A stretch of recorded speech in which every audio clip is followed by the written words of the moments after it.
Katrina Lim joins us now. Katrina, you've been covering this story on Officer Bolton. Can you tell us a little bit more about who he was behind the badge?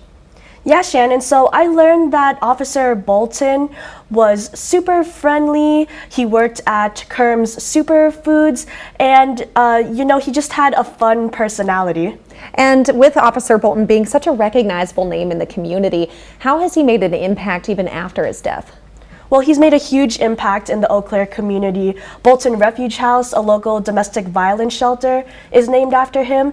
And his death is a reminder to Eau Claire police that every time they put on their badge, they are risking their lives. And I actually spent the last week talking with advocates and officials as they reflected on his sacrifice.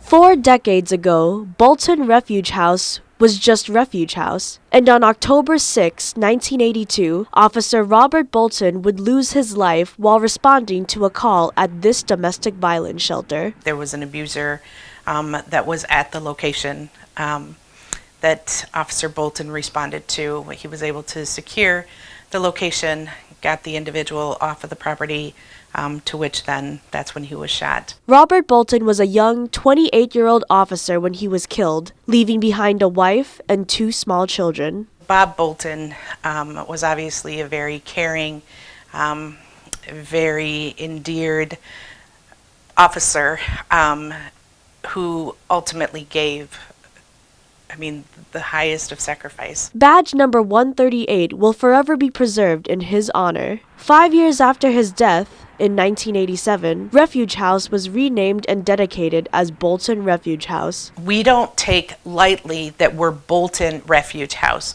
We don't take our relationship with law enforcement lightly because we are as committed to serving victims as what they are. The shelter's executive director says laws have been passed since his death to not only increase officer safety, but protect victims, such as Wisconsin's 1988 Mandatory Arrest Act. The law requires police to arrest perpetrators of domestic violence when there's a probable cause to believe an assault happened. It's given us the platform to talk to other systems people like law enforcement and say, okay, if this is the law now and this is the practice, how is it going to affect you? And what do you need in order to stay safe responding to these calls? The memory of Officer Bolton is not lost on the Eau Claire Police Department. He and Chief Elmer Sundby are the only 2 Eau Claire police officers killed in the line of duty to this day. Every day a police officer puts on his or her uniform, they know they will face danger.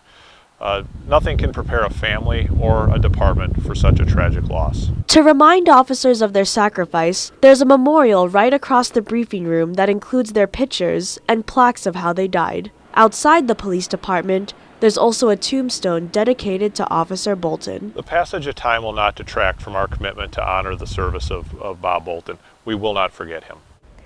That was Katrina Lim reporting. 2 years ago, Bolton Refuge House expanded by adding a 2-story building with 1-bedroom and 2-bedroom apartments.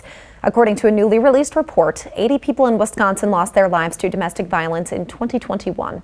That's up from 58 in 2020.